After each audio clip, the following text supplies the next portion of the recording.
सभी को नमस्कार। कैरियर फर्स्ट चैनल पर आप सबका स्वागत है। डिक्टेशन लिखने के लिए तैयार रहें। Ready start.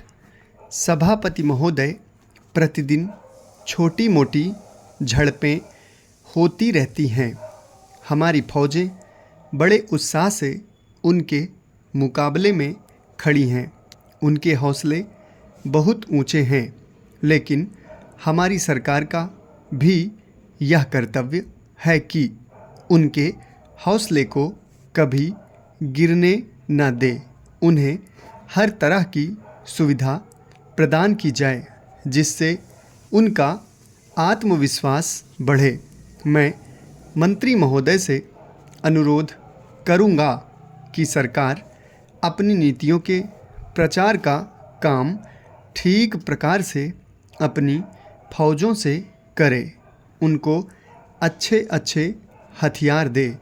अनुसूचित जातियों और आदिवासी जातियों के आयुक्त ने जो अपना प्रतिवेदन प्रस्तुत किया है, उस प्रतिवेदन को देखने से यह प्रतीत होता है कि इसको तैयार करने में उन्होंने बहुत परिश्रम से कार्य किया है। इसके लिए मैं उनको और उनके सहयोगियों को धन्यवाद देता हूं, परंतु साथ ही साथ इस प्रतिवेदन के संबंध में कुछ आवश्यक निवेदन भी करना चाहता हूं। पहली बात तो यह है कि इस प्रतिवेदन को देखने से ऐसा प्रतीत होता है कि इन कार्यों के लिए जिस धन का उपयोग होता है वह 3 साधनों से उपलब्ध होता है। केंद्र सरकार द्वारा, राज्य सरकारों द्वारा और कुछ गैर सरकारी संस्थाओं द्वारा। प्रतिवेदन के अनुसार जितना धन इन कार्यों पर व्यय करने के लिए दिया जाता है, उतना धन पूरी तरह से व्यय नहीं हो पाता। मैं यह नहीं कह सकता कि आवश्यकता से अधिक धन दिया जाता है या कार्यकर्ताओं को वह धन प्राप्त ही नहीं होता, जिसके कारण से वह बिना खर्च हुए बच जाता है।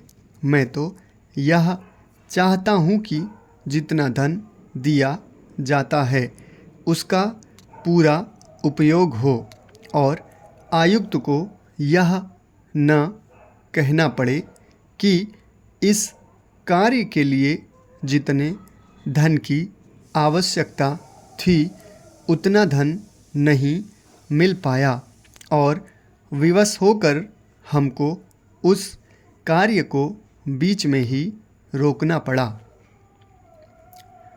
जहाँ तक राज्य सरकारों का संबंध है, बहुत सी राज्य सरकारें अभी तक इस कार्य में असावधानी से काम ले रही हैं और इस कार्य को उपेक्षा की दृष्टि से देखती हैं। आयुक्त ने इस बात की शिकायत की है कि बहुत सी राज्य सरकारों ने अनेक पत्र भेजने के बाद भी अभी तक अपनी रिपोर्ट नहीं भेजी है। मैं चाहता हूँ कि सरकार इस तरफ निष्ठापूर्वक ध्यान दे।